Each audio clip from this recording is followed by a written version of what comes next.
मंडळी, कसे आहात? मजेत ना? मी सौ तृप्ती सगुल माणगावकर मनभर रेसिपी मध्ये तुमचं स्वागत करते.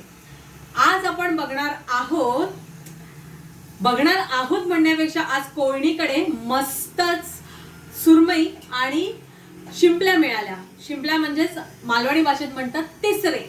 तर आज तुम्हाला मी दाखवणार आहे तिसरा मसाला मालवणी पद्धतीचा. म्हणजे मालवणी लोक जसं बटाटा घालून तिसऱ्याचा रस्सा बनवतात तसा आपण बनवणार आहोत.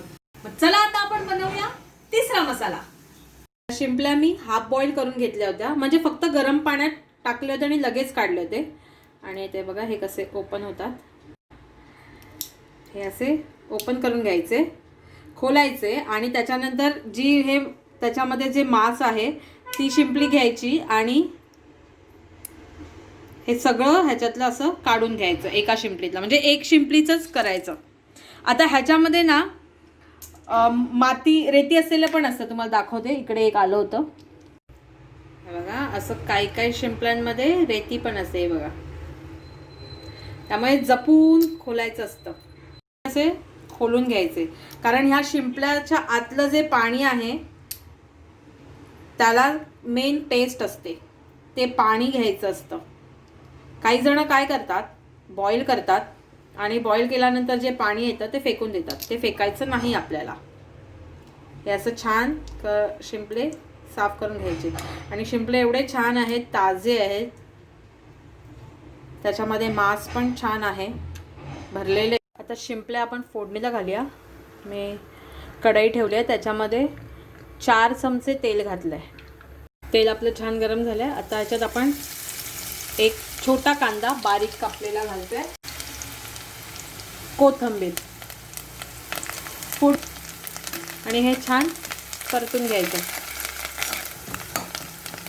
कांदा गुलाबी करून घ्यायचा आहे.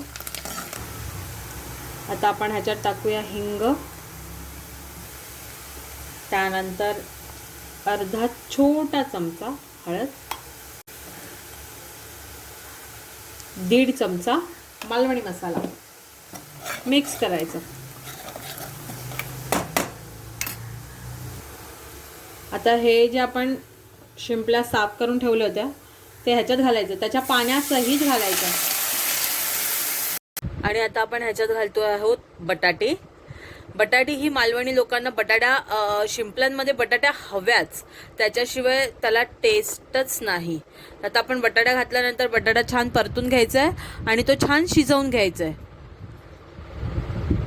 मी आता ह्याच्यामध्ये अर्धा कप पाणी घातलं आहे आणि आता हे शिजायला देते, कारण आपले बटाटे शिजले पाहिजेत म्हणून.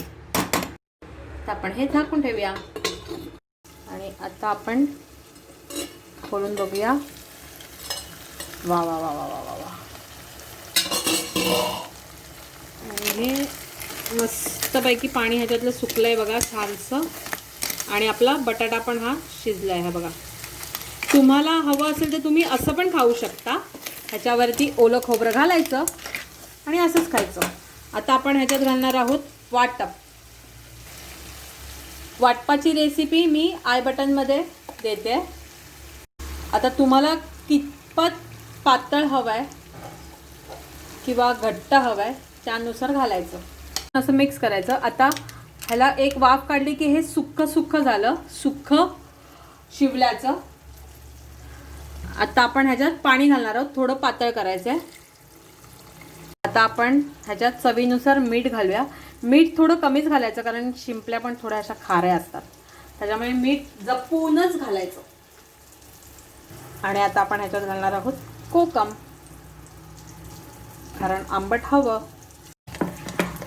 शिंपले मालवणी पद्धतीचे शिंपले करताना जर कोकमा नाही घातला असं त्याचा चव नाही. आणि आता हे आपण झाकून ठेवणार आहे 5 मिनिटासाठी. त्याला छानसा कड आला की आपले शिंपला बटाटा रेडी आहे. आपण ह्याच्यावर झाकण ठेवूया आणि 5 मिनिटाने काढूया. 5 मिनिटाची वाफ देऊया. 5 मिनिटाची वाफ झालेली आहे. वा, मस्त शिजलेला आहे, मस्त कड आलेला आहे ह्याला. आणि आता आपण ह्याच्यावरती घालूया कोथिंबीर आणि आपली शिंपला बटाटा रस्सा मालवणी पद्धतीचा रेडी आहे. आता मी तुम्हाला सर्व करून दाखवते. आणि हा आपला तिसरा मसाला बटाटा घालून रेडी झालेला आहे, मालवणी पद्धतीचा, झणझणीत आणि खूपच टेस्टी. तुम्ही नक्की करून बघा आणि मला नक्की कळवा कसा वाटला. लाईक करा, शेअर करा, कमेंट करा, सबस्क्राईब करा आणि बेल आयकॉन बटन दाबायला विसरू नका.